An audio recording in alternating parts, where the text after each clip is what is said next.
Ce soir, pour ce débat, il y a l'association Banlieue Plus, à savoir quelle Europe pour le quartier populaire. Vous savez, nous sommes en campagne électorale pour les élections européennes et ce soir, nous avons le plaisir et l'honneur de recevoir un certain nombre de candidats sur la région Île-de-France. Je crois qu'il n'y a pas de candidats sur les autres régions. Alors, je tenais à les remercier avant de les présenter. L'idée étant de présenter que chacun puisse exprimer sa vision de l'Europe, en tout cas ce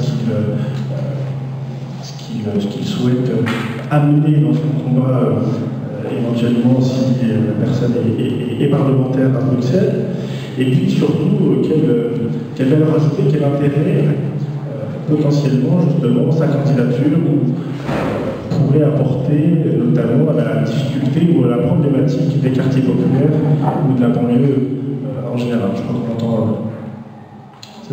C'est un écho, ça. Ou alors je fais sans micro. Peut-être pas besoin de micro. Je ne sais pas si vous m'entendez tous. Peut-être pour. C'est bon, ça va. C'est bon. Donc l'idée effectivement c'est de présenter l'ensemble des candidats, que chacun puisse s'exprimer, et surtout la valeur ajoutée par rapport aux quartiers populaires et aux banlieues. Donc avec nous, on va commencer par à ma gauche la candidate tête de liste du parti Nous Citoyens, Isabelle Bandric, qui est avec nous, qui nous fait le plaisir d'être ici. Nous Citoyens, si je ne dis pas de bêtises, et le parti nouvellement arrivé sur la scène politique française, créé notamment par Denis Père, qui est son fondateur et son président. Nous avons à ma droite Mohamed Mechmach, tout le monde connaît, infatigable militant des quartiers, Mohamed Mechmach, qui est en troisième position sur la liste Europe Écologie Les Verts, qui est une candidature citoyenne au sein du mouvement Europe Écologie Les Verts, si je ne dis pas de bêtises. Mohamed Mechmach, que vous connaissez certainement, notamment à travers son action à C'est-le-Feu, puisque suite aux événements de 2005, il avait avec d'autres créé cette plateforme C'est-le-Feu, que tout le monde connaît, et qui, lors des précédentes dernières présidentielles, avait notamment créé ce qu'on appelle le ministère de la crise des banlieues. Voilà. Ensuite, à la droite de Mohamed Mechmach, nous avons M. François Asselineau, qui est le fondateur et président du parti UPR. Si je ne dis pas de bêtises, parti qui a été créé en 2007. Voilà. M. Asselineau, qui est un homme politique avec un parcours dense, notamment, si je ne dis pas de bêtises, également sur l'intelligence économique, mais également sur diverses thématiques. Nous avons à la gauche de Isabelle Bandric, Geoffroy Arnaud-Duvier, le candidat parmi nous ce soir de la liste UMP sur l'Île-de-France, qui par ailleurs est l'ancien, je vais reprendre le micro parce qu'on demande qui est l'ancien tête de liste UMP, notamment sur la ville de Pantin, conseiller municipal à Pantin, et dans le civil, si je ne dis pas de bêtises, qui est dans le secteur bancaire. Nous avons également avec nous Islam Awad, qui est président et l'un des fondateurs de l'association Citoyenneté Active, qui est également candidat au nom de l'Union des mouvements citoyens sur l'Île-de-France pour les élections européennes, et qui dans le civil, si je ne dis pas de bêtises, est juriste. J'espère, je sais qu'on pourrait développer pour chacun d'entre eux énormément, tellement les compétences sont là. Mais ce qui va nous intéresser, nous, c'est le débat par rapport aux européennes. Donc j'ai laissé la place à chacun des candidats ici présents de s'exprimer. Je vais leur demander d'aborder trois choses. Premièrement, pour eux, en tout cas, la critique, positive ou négative, peu importe, de l'Europe telle qu'elle existe aujourd'hui. Je pense que c'est son candidat, c'est que par définition, ils ne sont pas forcément d'accord avec l'Europe qui existe aujourd'hui. Dans un second temps, je vais leur demander de projeter leur projet justement sur cette élection et sur ce que eux feraient, notamment si ils étaient parlementaires européens. Et on terminera pour chacun d'entre eux justement sur leur valeur ajoutée, leur vision sur leur projet par rapport au quartier populaire et à la banlieue. Donc voilà, je vais laisser s'exprimer chacun d'entre eux. Et ensuite, à l'issue de la présentation de chacun, on passera au débat. Débat d'abord entre les candidats éventuellement. Je serai là pour tenir les débats et surtout avec le public ici présent sur cette thématique des banlieues. Alors, ne m'en voulez pas, on va commencer. Alors, il n'y a pas eu de tirage au sort, mais on va commencer par Isabelle Bovry, de manière à pouvoir, puisque un impératif dans la soirée, on va ensuite la laisser partir gentiment. Voilà. Merci beaucoup déjà pour cette invitation. Alors moi, j'ai un parcours un peu différent parce que je suis entrepreneur, chef d'entreprise, et ça fait maintenant plus d'1 an que je travaille avec de l'hiver. Suite à un constat absolument terrible, on est issu donc de la société civile et on s'est rendu compte l'année dernière que les politiques n'arrivaient pas à mettre en place des choses qui me paraissaient simples, notamment dans l'univers de l'emploi, que le discours qu'on avait eu pour les présidentielles n'était pas un vrai discours, ne traitait pas des vrais problèmes, c'est-à-dire les problèmes de l'emploi, les problèmes des pouvoirs d'achat.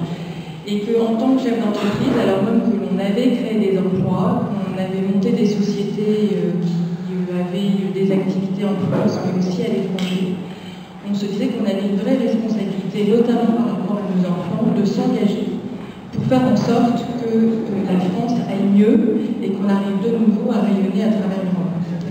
Alors on est parti à 100, c'était en octobre de l'année dernière, on est maintenant 9800, je crois, hier. Les gens, effectivement, aujourd'hui, se reconnaissent dans notre discours et de plus en plus nous demandent et nous rejoignent pour participer. C'est ce qui s'est passé notamment au municipal, où à partir du mois de novembre-décembre, on a été effectivement contacté par de nombreuses listes des citoyens dans des municipalités qui voulaient porter des couleurs qui étaient juste des couleurs citoyennes de bon sens et de proximité pour faire en sorte que leur ville aille mieux et qui ne voulaient pas être encartés dans un parti, notamment dans les partis traditionnels dans lesquels ils ne se retrouvaient pas. Et donc on a labellisé 33 listes, donc c'est pas beaucoup plus, mais on a aujourd'hui plus de 55 élus. Et aujourd'hui arrive l'échéance européenne. Et on est profondément européen. On est profondément européen parce que tous, dans notre expérience, on s'est rendu compte que pour faire fonctionner une entreprise, à l'heure de la mondialisation, c'est impossible de le faire sur un marché de 65 millions de personnes. Il faut absolument avoir un marché de 500 millions de personnes pour faire face aux États-Unis, pour faire face au marché asiatique. C'est absolument indispensable. Donc on s'engage dans ces élections européennes pour faire face à 2 choses. Un taux d'abstention de 60%. Il est absolument anormal que les partis traditionnels, UMP, UDI, dont les têtes de liste sont élus depuis plus de 20 ans au Parlement européen, n'aient pas réussi à expliquer à leurs électeurs l'importance de l'Europe pour que la France continue à rayonner à travers le monde. Donc on s'est effectivement positionné de manière externe, on a créé notre parti et on présente nos listes pour lutter contre ce taux d'abstention, pour essayer de recréer du lien, recréer un sens avec la politique, de manière à ce que les gens arrêtent d'avoir un vote de rejet. Je vote UMP parce que je suis contre les socialistes, ou je vote socialiste parce que je suis contre les UMP, mais qu'enfin ils aient un vote d'adhésion à une vraie politique, à un vrai programme, ou alors qu'ils arrêtent de voter et de hurler leur colère en ayant une position avec les extrêmes. Donc nous voilà engagés dans les européennes, avec un discours effectivement pro-européen, mais européen avec du bon sens. Il faut que l'Europe existe pour effectivement avoir ce marché de 500 millions qui est indispensable pour faire face aux États-Unis. Il est indispensable de garder l'euro. L'euro nous a protégés de la crise financière en 2008. Et quand j'ai vu effectivement sur un programme que ça permettrait potentiellement d'économiser 7 milliards de sortir de l'Union européenne, aujourd'hui l'Union européenne nous apporte 13 milliards à la France. Donc c'est beaucoup plus que les 7 milliards qu'on pourrait économiser. Et cet euro nous permet d'avoir un élément totalement stabilisant. Pour les entreprises, c'est important.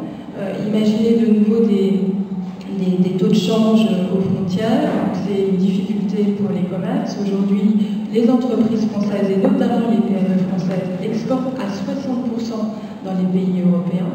L'euro est absolument indispensable.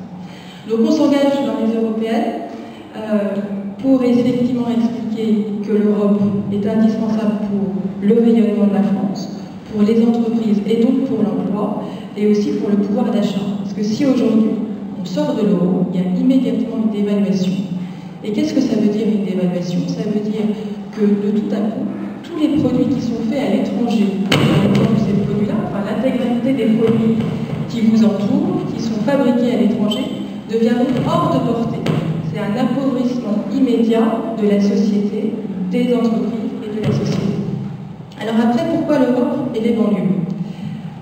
Et qu'est-ce qu'on peut faire?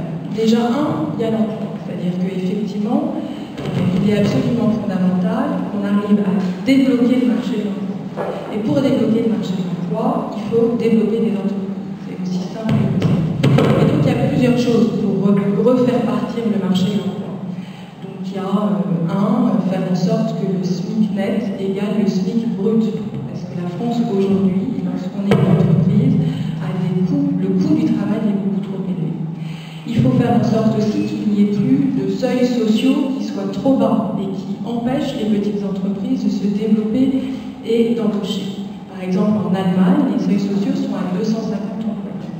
Donc il faut qu'on arrive à harmoniser les problématiques de l'emploi sur le niveau européen de manière à débloquer l'emploi sur le marché français. Et puis ensuite, et notamment pour les banlieues, ce qui est important, c'est la problématique des infrastructures. Chaque année, l'Europe investit aux alentours de 350 milliards au niveau européen pour le développement des infrastructures. La région Île-de-France, depuis 10 ans, est totalement déclassée. C'est-à-dire qu'on était une des premières régions en PIB par habitant il y a 10 ans. On est maintenant la 5e. C'est juste inacceptable. Et donc, il y a des investissements à faire, et notamment des investissements au niveau des infrastructures. On a des réseaux, un réseau du métro qui était le fleuron de la région Île-de-France dans les années 70, qui vieillit, qui n'est plus modernisé.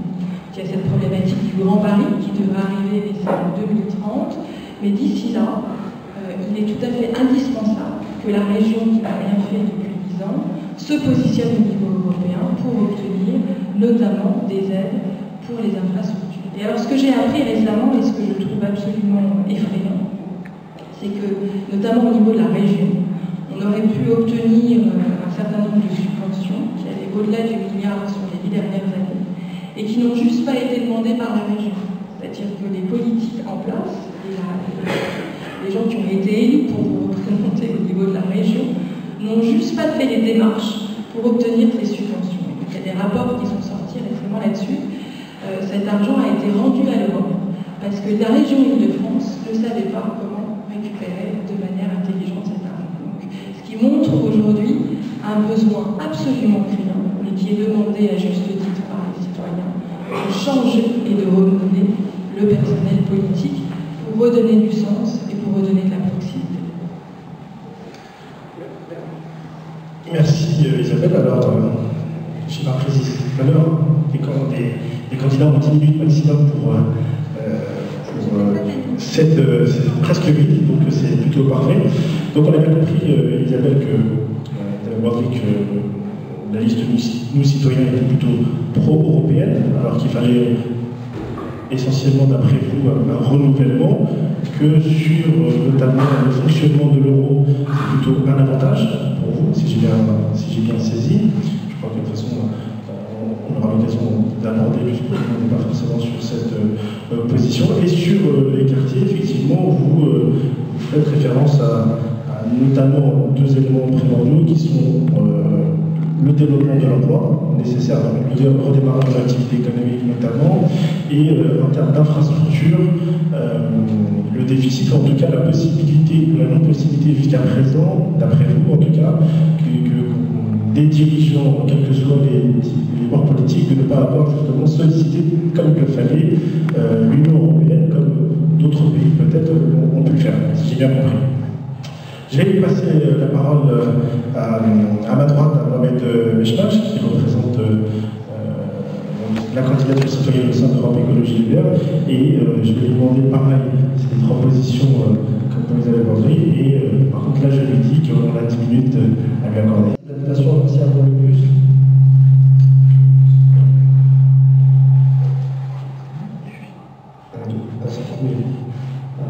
Bonsoir à le bus. Organiser ce débat, parce que faut savoir qu'il n'y en a pas beaucoup qui se font, et surtout la question des quartiers populaires, qui est quand même quelque chose qui me touche considérablement, à savoir qu'effectivement il y a des politiques qui ont été menées en direction des quartiers depuis 30 ans qui se sont faites sans qu'on puisse y participer, mais plutôt à les subir. Donc moi je vais être honnête avec vous, je ne vais pas, ceux qui vont poser des questions sur le côté technique, vous avez été peut-être un peu déçus. Je vais vous parler de pourquoi je m'engage et ce qui fait en sorte qu'aujourd'hui la question des quartiers populaires est essentielle. Parce que l'Europe, aujourd'hui, qui n'est pas très loin de chez nous, on a l'impression qu'il est très éloigné. Et moi je veux une Europe plus solidaire humaine et qui est en capacité d'apporter un peu plus, en tout cas à ces quartiers, la possibilité d'avoir déjà sur les fonds petites une simplification. Parce qu'il existe une Europe du CAC 40 du tissu associatif.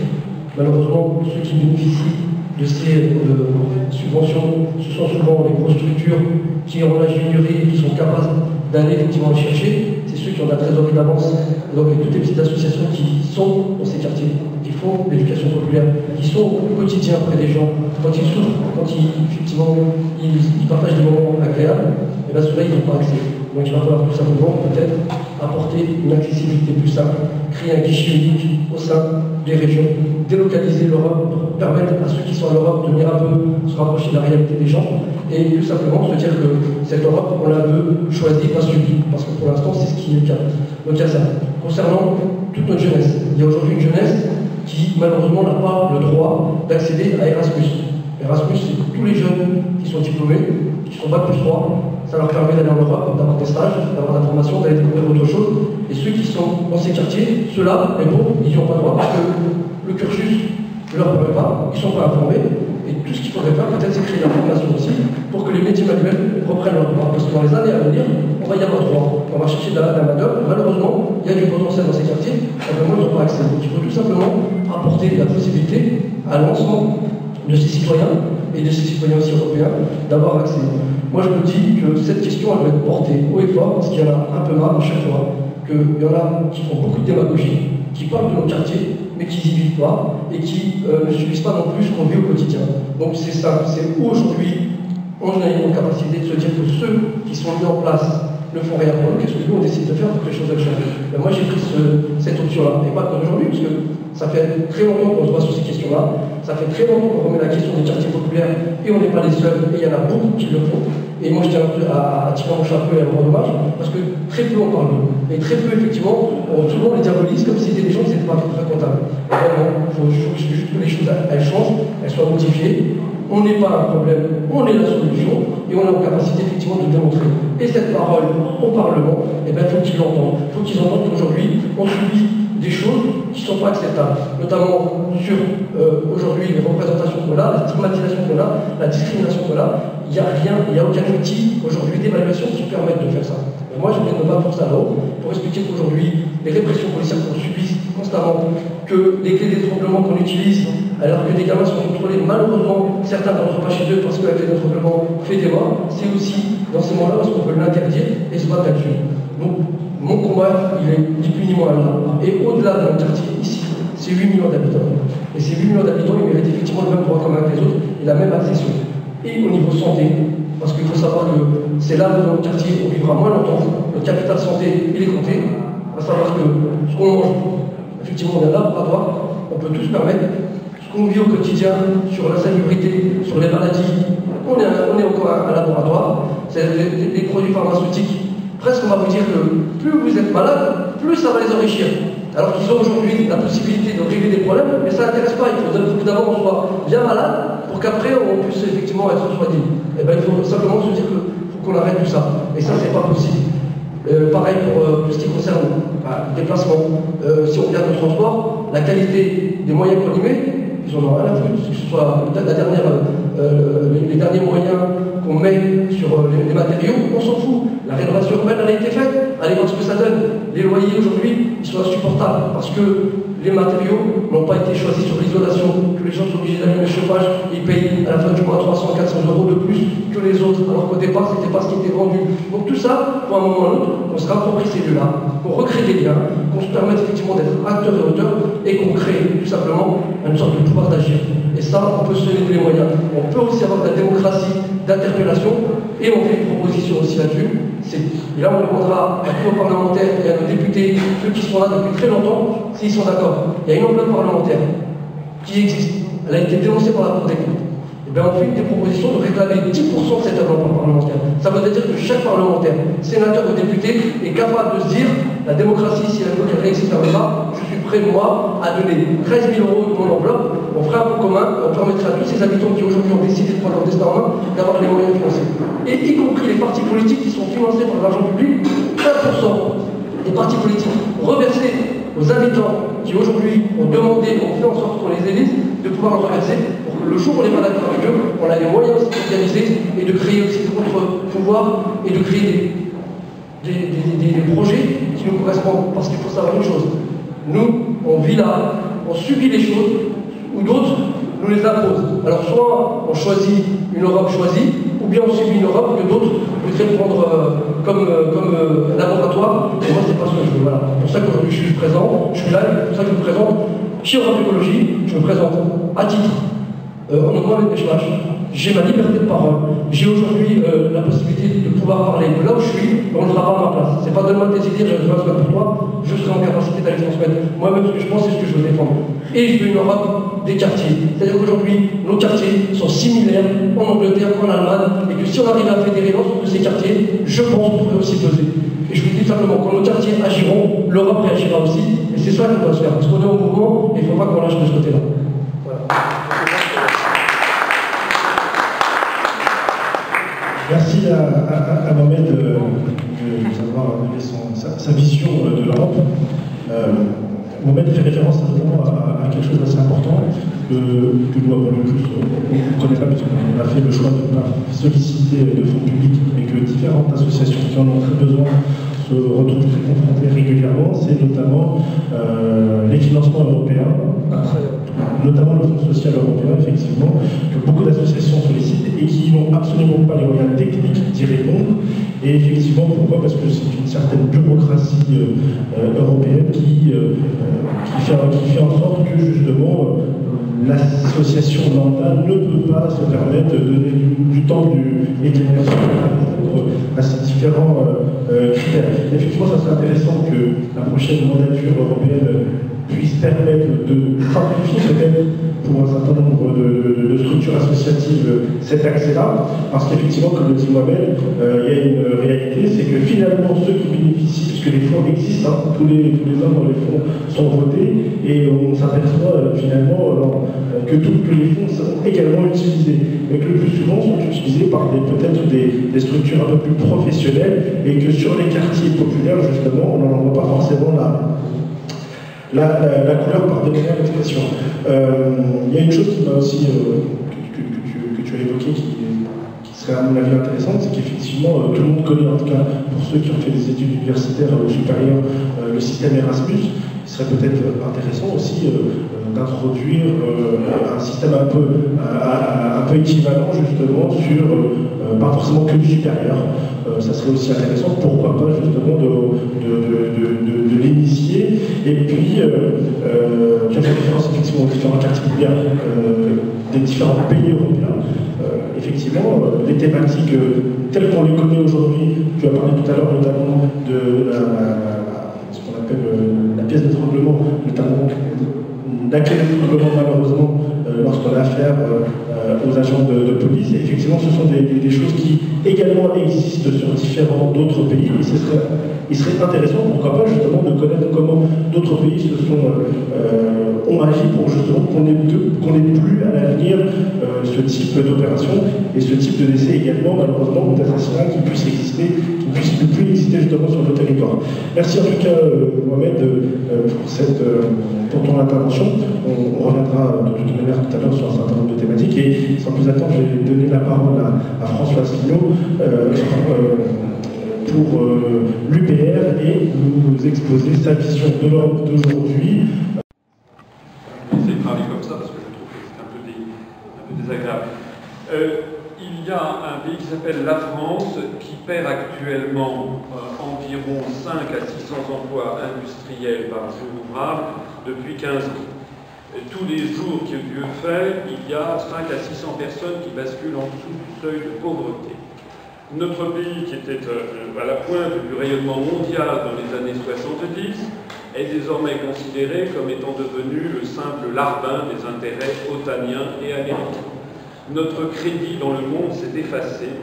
Nous sommes détestés maintenant par les pays du monde arabo-musulman, par la Russie, la Chine. Nous sommes considérés comme des moins que rien. Ce qui se passe en France est une catastrophe absolue. C'est également ce qui se passe dans les pays du sud de l'Europe.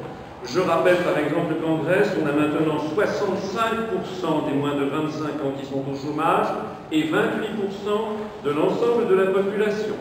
Je rappelle que lorsque la Troïka, c'est-à-dire la Banque Centrale Européenne, la Commission Européenne et le Fonds Monétaire International sont intervenus pour prétendument sauver l'euro, en réalité sauver les banques qui avaient investi en Grèce, eh bien, il y avait 120% d'endettement public. Après, maintenant, nous en sommes à 180% d'endettement public. Je rappelle qu'au Portugal, la situation est tellement catastrophique que chaque année que Dieu fait, 150 000 Portugais s'en vont maintenant. D'ailleurs, à la demande du gouvernement, c'est l'équivalent de 900 000 Français, puisqu'il n'y a que 10 millions d'habitants au Portugal. Et où vont-ils? Ils ne vont surtout pas en Europe, puisque la zone Europe est devenue la zone de plus faible croissance mondiale depuis maintenant 15 ans. C'est la lanterne rouge du monde, la risée du monde. Et les Portugais vont en Angola, vont au Brésil, puisque ce sont des pays de la lutte au feu. Je rappelle que la situation est encore peut-être plus catastrophique en Espagne, qu'elle s'aggrave considérablement en Irlande, en Slovénie. Quant à l'Allemagne, eh bien l'Allemagne, pour prétendument avoir les succès qu'elle a, eh bien tout simplement, elle est obligée de payer ses jeunes diplômés 2 € de l'heure. Ce sont les réformes Hartz IV que l'on nous présente comme une grande avancée sociale et que l'on nous présente comme devant être bientôt l'avenir des Français. Il est donc de la toute première nécessité de se poser la question de se savoir qu'est-ce que c'est que cette construction européenne dont on nous a dit monts et merveilles depuis maintenant 1940, depuis 57 ans pour être clair. Mais en tout cas, en 92, on devait prétendument avoir, avec l'euro, avoir plus de croissance et plus d'emplois, et c'est exactement le contraire que nous constatons. Les européistes disent c'est une zone de très fort niveau de vie. Mais ça n'est pas grâce à l'Europe, c'est malgré l'Europe. Ce qui a fait le grand niveau de vie de l'Europe, ce sont les années qu'on a appelées les 30 glorieuses, lorsque chaque État pouvait défendre ses intérêts nationaux, légitimement d'ailleurs, en ayant des monnaies nationales qui pouvaient, en fonction de la compétitivité de chacune de ces économies, avoir la monnaie qui leur convenait. Désormais, nous sommes la proie d'une utopie dramatique qui est en train de tuer l'ensemble des pays d'Europe, et l'Allemagne n'est pas mieux lotie que les autres, je le signalais tout à l'heure. Face à ça, il faut se poser la question de savoir c'est quoi l'Europe. L'Europe n'est pas une construction européenne, l'Union européenne. C'est quelque chose qui a été lancé dans les années 20 par des grands cartels allemands et anglo-saxons, développé dans les années 30 et 40 par Adolf Hitler, financé par Prescott Bush. C'était ce que l'on appelait la Nouvelle Europe.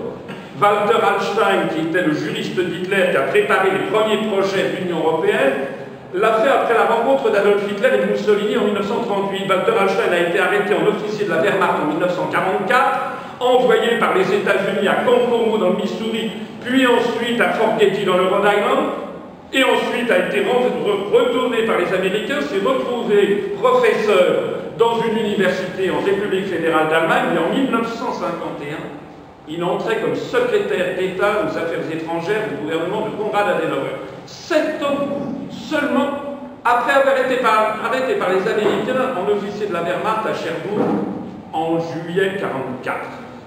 C'est lui qui a préparé les projets de Commission européenne, qui est un processus parfaitement dictatorial.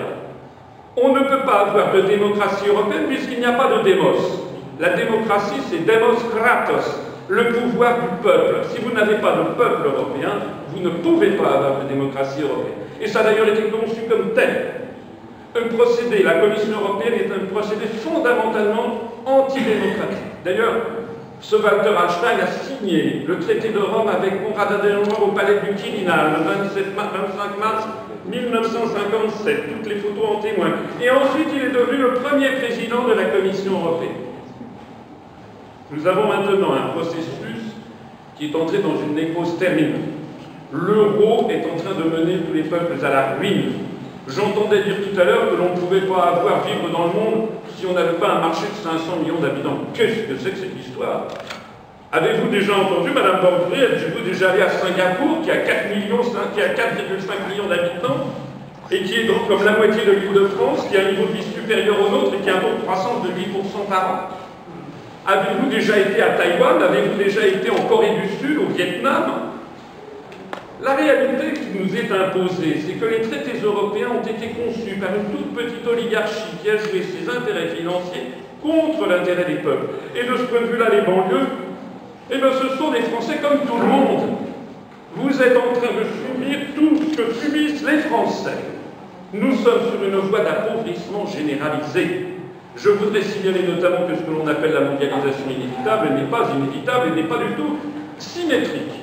Nous avons dans les traités, parce qu'à chaque fois que je débat avec des européistes, j'entends toujours les mêmes histoires. Je voudrais une Europe ci, je voudrais une Europe ça. Voilà, c'est comme si je vous disais à vous, messieurs, votez pour moi, je vais vous faire vous marier avec Beyoncé. Et vous, mesdames, je vais vous faire vous marier avec Brad Pitt. Mais vous rirez, pourquoi vous riez? Parce que vous savez que je n'en ai pas le pouvoir. Et bien vous devez rire de la même façon à ce que viennent de vous dire mes prédécesseurs, parce qu'ils n'en ont pas le pouvoir. Parce que les traités européens sont ficelés. Parce que l'article 63 du traité sur le fonctionnement de l'Union européenne interdit toute restriction aux échanges de capitaux. Et c'est pour ça que nous perdons une usine par jour. C'est pour ça qu'actuellement toute notre richesse est en train de partir pour aller s'installer dans des pays à très bas coût de salaire. Savez-vous que les pays qui réussissent, la Chine, les pays d'Asie du Sud-Est dont je parlais, la Russie, n'ont pas accepté justement cette totale liberté des mouvements de capitaux de l'article 63. Savez-vous que jamais nous ne pourrons revenir sur cet article parce que c'est là-dessus que vivent le Luxembourg, la Grande-Bretagne ou les Pays-Bas? Savez-vous que l'on ne peut pas changer les traités puisqu'il faut l'unanimité de tous les États pour changer les traités? Donc toutes les paroles dont on vous berce, ça fait 35 ans, 35 ans que l'on vous promet une autre Europe. Vous allez encore nommer ça. Vous allez encore repartir pour 5 ans avec une autre Europe. Nous, ce que nous disons, et j'en aurais terminé, ce que nous disons, j'ai créé un mouvement politique le 25 mars 2007, le jour du 50e anniversaire du traité de Rome, pour dire que quand ça ne va plus, ben ça ne va plus. Et puis on tire sa révérence. Nous nous proposons, et nous sommes le seul mouvement politique français, à proposer au peuple français ce que je disais d'une façon un peu ironique, une trithérapie.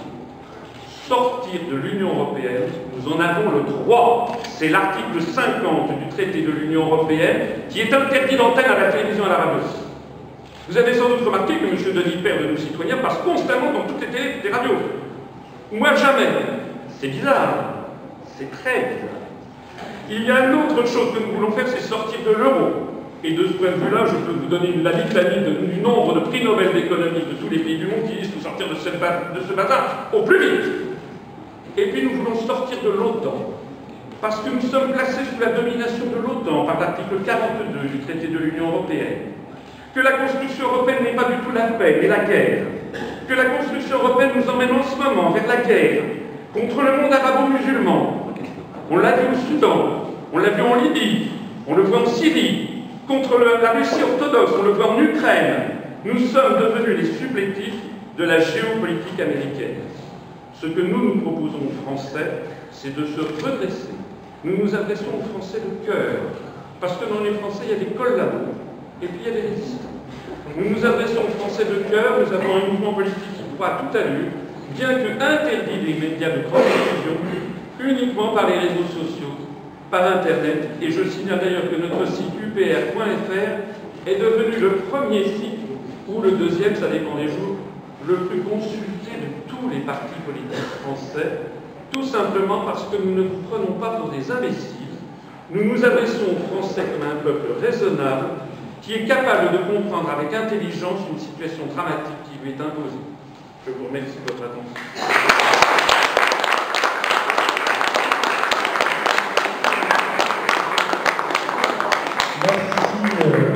Merci pour votre éclaircissement, monsieur François Sénaud. Je noterai plusieurs choses, effectivement.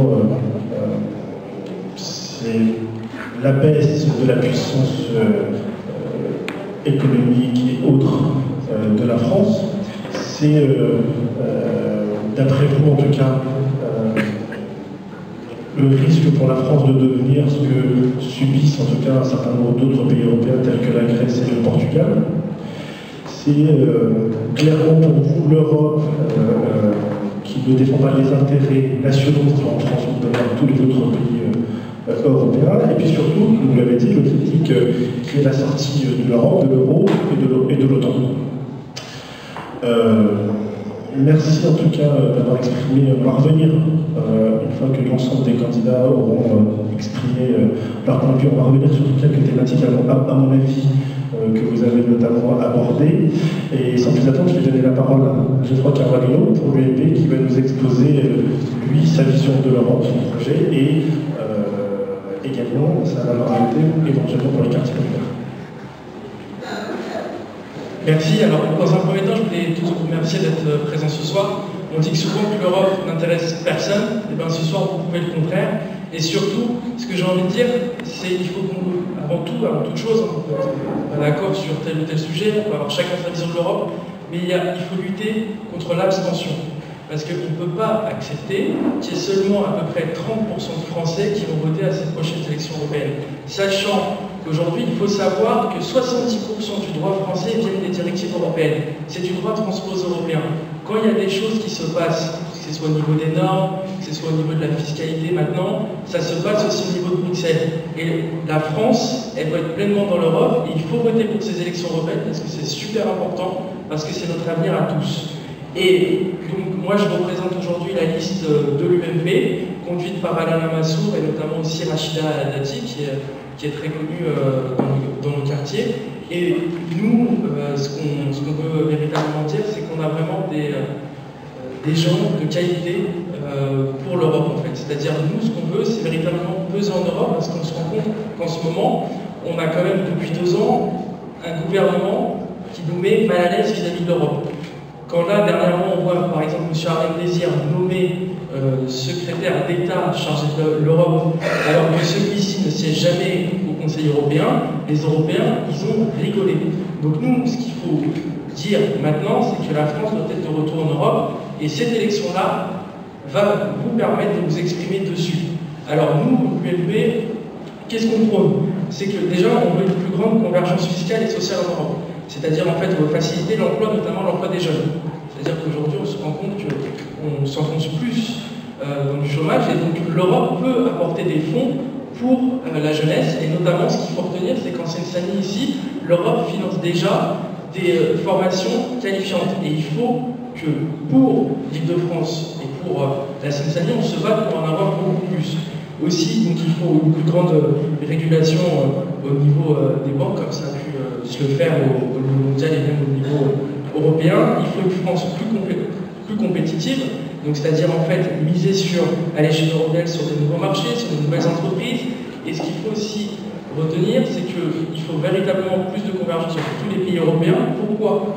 Parce qu'aujourd'hui, dans le monde actuel, pour faire face à la Chine, à l'Inde, au Brésil, aux États-Unis, il faut être fort. Et ce qu'il faut retenir, si on additionne le PIB de tous les pays européens, nous sommes la première puissance économique mondiale.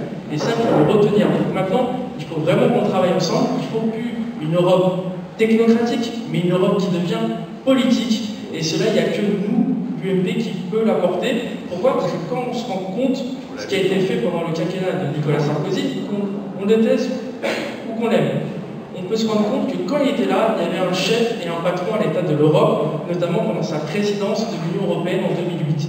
Quand il y a eu la crise financière, c'est lui qui a été au devant pour le G20. Quand il y a eu aussi la crise en Géorgie, il était au devant et il a fait plier Vladimir Poutine et on a évité un massacre en Géorgie. Quand on regarde ce qui se passe aujourd'hui en Ukraine, pourquoi l'Europe ne parle pas? Pourquoi François Hollande ne participe pas? C'est parce qu'il n'y a plus de véritable voix en Europe qui porte. Et ça, nous, ce qu'on veut, c'est retrouver la voix de la France en Europe. Et ça, il n'y a que l'UMP qui pourra la porter. Alors, maintenant, ce que nous aussi, on prône au niveau des quartiers, parce que c'est ça le grand enjeu de ce soir, c'est de parler des quartiers, c'est que nous, on veut développer Erasmus pour la Seine-Saint-Denis. Pourquoi? Parce qu'il y a beaucoup de jeunes qui sont ici. Moi, je vais prendre mon cas, j'ai grandi à la Courneuve, aujourd'hui je vis à Pantin. Beaucoup de jeunes veulent avoir des programmes européens, notamment Erasmus, et ne savent pas comment faire. Il faut leur expliquer comment ils peuvent obtenir ce financement-là. Aussi, il faut développer les échanges culturels. Pourquoi? Parce que la culture, c'est une clé de réussite pour chacun et chacune d'entre nous. Et ce qu'il faut dire aussi, c'est que la culture, c'est la clé de la réussite. Et ça, l'Europe, on a déjà fait beaucoup en rendant donc, les musées gratuits pour les moins de 26 ans. Et là, il faudrait mettre des programmes pour que aussi les jeunes de Seine-Saint-Denis aillent dans d'autres pays européens et aient accès à cette culture-là qui est gratuite pour les moins de 26 ans. Et ça, c'est important. Et encore une fois, c'est nous, à l'époque, sous Nicolas Sarkozy, qui avait fait cela pour la culture. On veut aussi développer le jumelage dans les villes, c'est-à-dire avec d'autres villes européennes, que ce soit des villes en Italie, que ce soit des villes en Belgique, développer ce jumelage-là pour que nos jeunes s'enrichissent aussi à leur tour, développer aussi le sport, parce que c'est super important, et développer des contrats pour les jeunes au niveau européen vis-à-vis du sport, parce que le sport aussi c'est un facteur et un ascenseur social. Et aussi, donc, il faut dire que l'Europe a beaucoup apporté à la Seine-Saint-Denis. Il y a eu 7 millions d'euros pour le fonds européen, c'est des projets RSA qui ont été financés, c'est aussi des formations qualifiantes, donc il faut aller beaucoup plus loin et il faut se battre pour maintenir déjà ces crédits-là, parce qu'on se rend compte qu'il y a beaucoup de coupes européennes, et ça, nous, vous pouvez être sûr qu'à l'UMP, on va se battre pour conserver ces fonds apportés à la Seine-Saint-Denis, on veut même les développer. Et aussi, on a un maire qui s'appelle Claude Capillon, qui est sur notre liste, qui est maire de Rony-sous-Bois, et qui est donc, sur la liste avec colistier avec moi. Il a engagé à sa mairie une personne qui s'occupe d'aller chercher des fonds européens. Et il faudrait que aussi les maires de tout bord politique, donc ça se développe chez nous à droite, notamment dans des mairies qui viennent d'être prises, et c'est dans l'idée de beaucoup de nos maires, voilà, qui est des services dédiés dans les mairies, ou même au-delà à la région ou dans les départements, qui fassent en sorte d'obtenir ce qu'on a le droit et de faire en sorte de monter des dossiers. Parce que c'est super important, il y a beaucoup d'argent à aller chercher, et ça, il ne faut pas l'oublier parce qu'avant tout, ce sont vos impôts à vous. Alors, donc, moi, ce que je veux vous dire, c'est véritablement mobilisez-vous pour ces élections. Autour de vous, faites passer le mot, parce que c'est super important. L'Europe, c'est maintenant notre avenir. L'élection européenne nous passionne pas forcément grand nombre et que le taux d'abstention risque d'être encore plus important que dans la municipale. C'est toujours bon pour, entre guillemets, la démocratie lorsque les gens vont voter. Vous avez fait référence à un certain nombre de choses qu'effectivement vous ne souhaitez plus, à savoir l'Europe technocratique, comme vous l'avez appelé. Et puis surtout, vous avez rappelé, d'après vous en tout cas, le positionnement ou l'action qu'avait pu avoir l'ancien président de la République, qui est membre de votre parti, sur la crise financière et la Géorgie, et que vous estimez qu'aujourd'hui on est un peu orphelin, si je peux me permettre, un peu de son action-là. Et sur les quartiers, alors d'après vous, vous avez cité un certain nombre d'éléments, mais notamment, on a parlé tout à l'heure d'Erasmus, alors pour vous également, il faudrait un Erasmus, alors vous avez cité un Erasmus propre à la Seine-Saint-Denis. Je pense que ça c'est votre tropique du fait que vous êtes le local de l'État contre-régional. Effectivement, mais l'idée effectivement c'est sur les quartiers populaires, pourquoi pas avoir davantage d'Erasmus. Tout à l'heure, je évoquais également l'Erasmus, effectivement l'Erasmus sur le fait qu'aujourd'hui l'Erasmus se concerne essentiellement, exclusivement, pardonnez-moi, le supérieur, il serait peut-être intéressant aussi peut-être de ramener sur des formations beaucoup qui ne sont pas forcément des formations dites supérieures. Avant de revenir dans le débat sur différents éléments qui ont été abordés, notamment ici, on va terminer le tour de table et je vais donner la parole à M. Islam Awadabdou ici, qui représente l'Union des mouvements citoyens. Donc, Islam va peut-être nous exposer qu'est-ce que ce nouveau mouvement fait dans la campagne européenne. Et puis surtout, encore une fois, donc, votre vision de l'Europe et la valeur ajoutée sur le quartier populaire. Merci.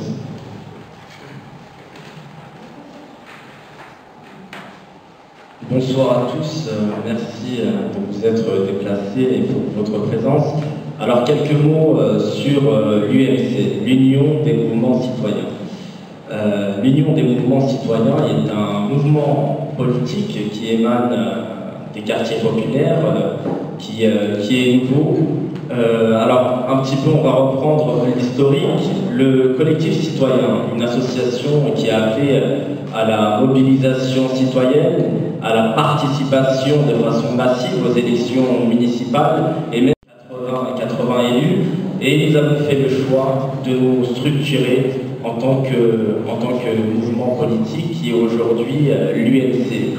Alors l'UMC est un mouvement politique citoyen qui se démarque totalement des partis politiques parce qu'on a eu une droite qui n'a eu de cesse de diviser, de fragiliser le pouvoir d'achat des Français, de stigmatiser notamment la communauté musulmane, et ce fut une sanction, puisque la droite n'a pas été élue après ce quinquennat de Sarkozy. Aujourd'hui, on a la gauche qui est au pouvoir, qu'on a du mal à voir. La gauche est au pouvoir, on a du mal à y croire parce qu'il y a une absence qui est totale au niveau de la gestion de notre pays. Et dans ce contexte-là, il était pour nous nécessaire de porter une revendication aujourd'hui citoyenne, avec au cœur de nos valeurs, la fraternité. Parce qu'aujourd'hui, il faut qu'on se rassemble.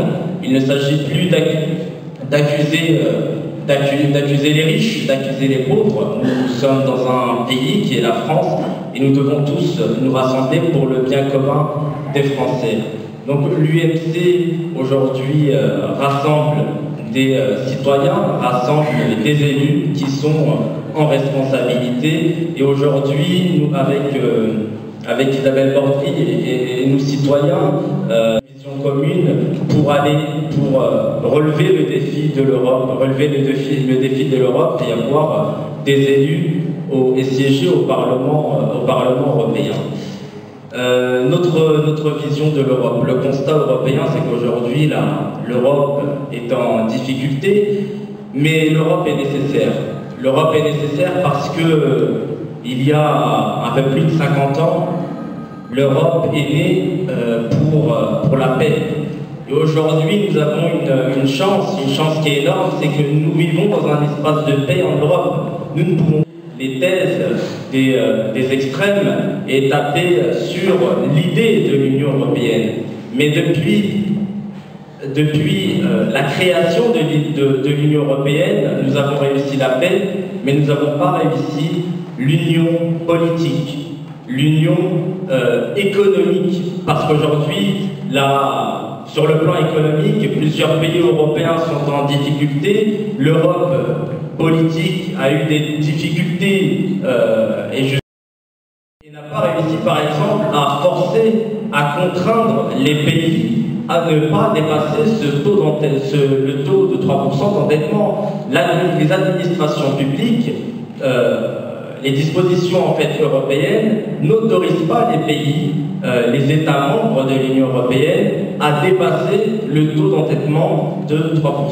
Alors l'Europe s'est tue pendant un certain nombre d'années, les États se sont endettés, et aujourd'hui nous vivons des difficultés qui sont sur le plan international.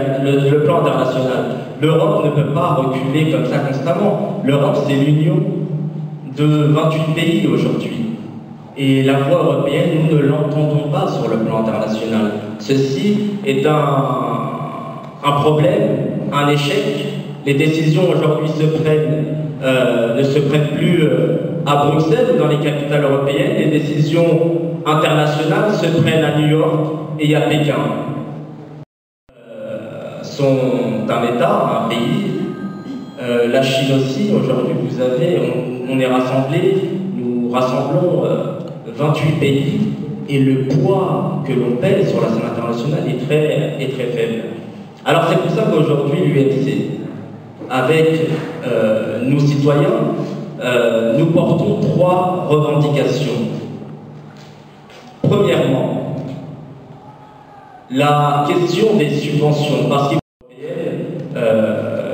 nous ne pouvons pas relever une centaine de défis. Nous avons fait le choix de porter 3 revendications. La première sur la question des subventions. Les subventions pour les associations ici dans nos quartiers. L'Union européenne est très loin de nous. Les fonds d'aide pour nos associations existent, mais les associations, les porteurs de projets ici au niveau local, alors bien souvent, ici, c'est une, ça représente un travail très important d'aller solliciter ces subventions. Les procédures sont très lourdes, et puis il y a quelque chose qui pose un souci qui est important, c'est que le versement de ces subventions se fait post-projet. Nous souhaitons très simplement que ces versements de ces subventions ne se fassent pas sur la base du remboursement ou du versement post-projet. Ensuite, sur la question du fonctionnement des institutions européennes. Aujourd'hui, le budget, pour que vous ayez un ordre d'idée, le budget de l'Union européenne, qui a été validé d'ailleurs il y a quelques mois, est de 135 milliards d'euros. 135 milliards d'euros. Sur cette somme-là, 6% sont réservés de l'Union européenne.